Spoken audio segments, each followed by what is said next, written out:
हम में से अधिकतर लोग उस पृष्ठभूमि से आए हैं जहां बीमारी का मतलब होता है पूरे परिवार पर मानो बिजली गिर गई हो।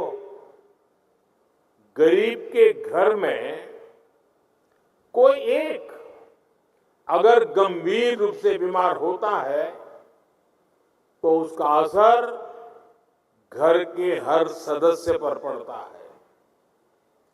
एक समय था जब इलाज में लोगों को घर, जमीनें, गहने सब बिक जाते थे। गंभीर बीमारी के इलाज का खर्च सुनकर ही गरीब की आत्मा कांप जाती थी। बुजुर्ग मां सोचती थी कि अपना इलाज कराऊं या नाती पोते की पढ़ाई। बुजुर्ग पिता सोचता था अपना इलाज कराऊं या घर के खर्च देखूं।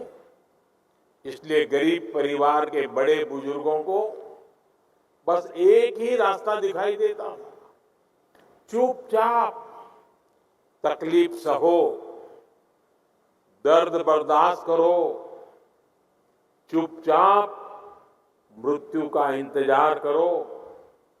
पैसे की कमी की वजह से इलाज ना करा पाने की वो बेबसी, वो बेचारगी गरीब को तोड़कर रख देती थी। मैं अपने गरीब भाई बहनों को इस बेबसी में नहीं देख सकता था। इसलिए ही उस संवेदना में से, उस दर्द में से, उस पीड़ा में से मेरे देशवासियों के प्रति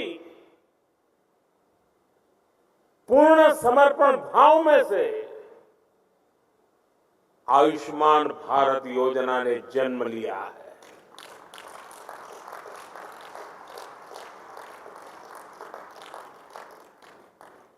सरकार ने तय किया कि गरीब के अस्पताल में भर्ती होने का खर्च 5 लाख रुपए तक के इलाज का खर्च सरकार उठाएगी। आज मुझे संतोष है कि देश में लगभग 4 करोड़ गरीबों ने आयुष्मान योजना का लाभ उठाया है। ये 4 करोड़ गरीब अस्पताल में भर्ती हुए। इनमें से कुछ तो अलग अलग बीमारियों के लिए कई बार भर्ती हुए, अपनी बीमारी का इलाज कराया और इन्हें एक भी रुपया खर्च नहीं करना पड़ा। अगर आयुष्मान योजना न होती तो इन गरीबों को करीब करीब 1.25 लाख करोड़ रुपए अपनी जेब से देने होते। मैं अक्सर देश के अलग अलग राज्यों में आयुष्मान योजना के लाभार्थियों से मिलता हूं, उनसे सुख दुख की बातें सुनता हूं, उनका अनुभव सुनता हूं।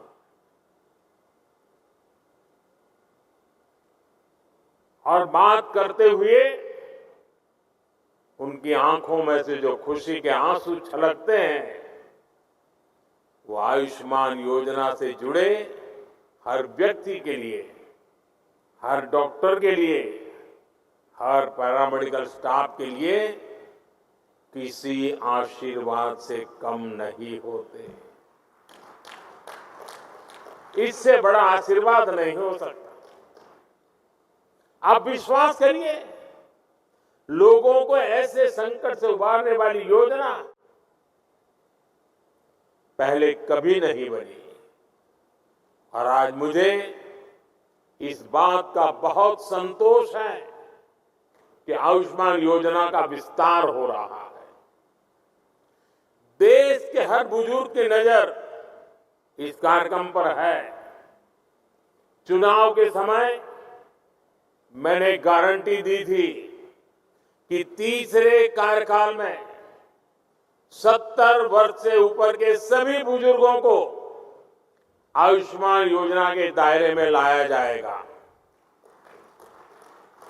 आज धन्वंतरि जयंती पर ये गारंटी पूरी हो रही है।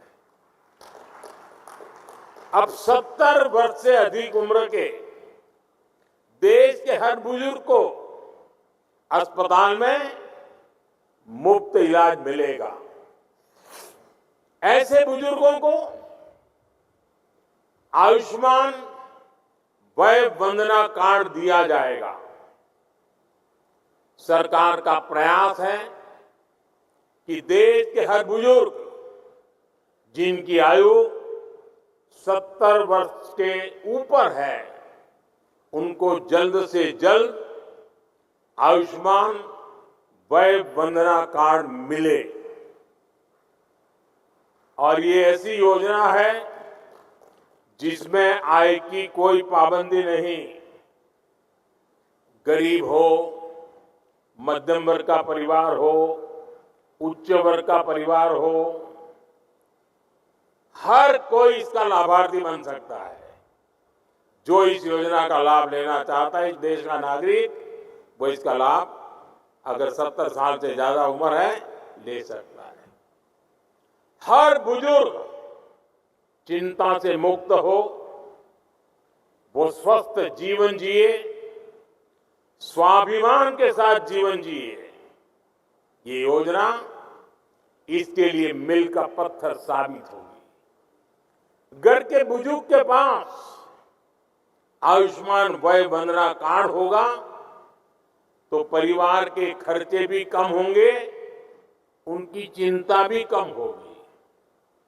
मैं इस योजना के लिए सभी देशवासियों को बधाई देता हूं और 70 साल से ऊपर के सभी बुजुर्गों को मैं भी यहां से प्रणाम करते हुए वय वंदना करता हूं। लेकिन साथ साथ मैं दिल्ली के 70 साल के ऊपर के जितने बुजुर्ग हैं और पश्चिम बंगाल के 70 साल के ऊपर के जितने बुजुर्ग हैं, उनसे क्षमा मांगता हूं कि मैं आपकी सेवा नहीं कर पाऊंगा। मैं उनसे क्षमा मांगता हूं कि मुझे पता तो चलेगा आपको कष्ट है, मुझे जानकारी तो मिलेगी, लेकिन मैं आपको सहाय नहीं कर पाऊंगा। और कारण, दिल्ली में जो सरकार है और पश्चिम बंगाल में जो सरकार है, वो इस आयुष्मान योजना से जुड़ नहीं रही है। अपने राजनीतिक स्वार्थ के लिए अपने ही राज्य के बीमार लोगों के साथ जुल्म करने की वृत्ति, ये प्रवृत्ति मानवता की दृष्टि से किसी भी तराजू पर खरी नहीं उतरती है। और इसलिए मैं पश्चिम बंगाल के बुजुर्गों की माफी मांगता हूं, मैं दिल्ली के बुजुर्गों की माफी मांगता हूं। देशवासियों की तो सेवा कर पा रहा हूं, लेकिन राजनीतिक स्वार्थ की वृत्ति की दीवारें मुझे दिल्ली के बुजुर्गों की सेवा करने से रोक रही है, पश्चिम बंगाल के बुजुर्गों की सेवा करने से रोक रही है। और मेरे लिए ये राजनीतिक पहलू से मैं बोल नहीं रहा हूं, भीतर एक दर्द होता है कि जिस दिल्ली से मैं बोल रहा हूं,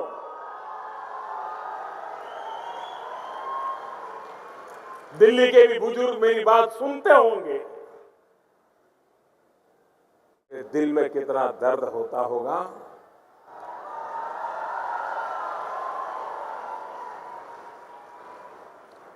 मैं शब्दों में बयान नहीं कर पाऊंगा।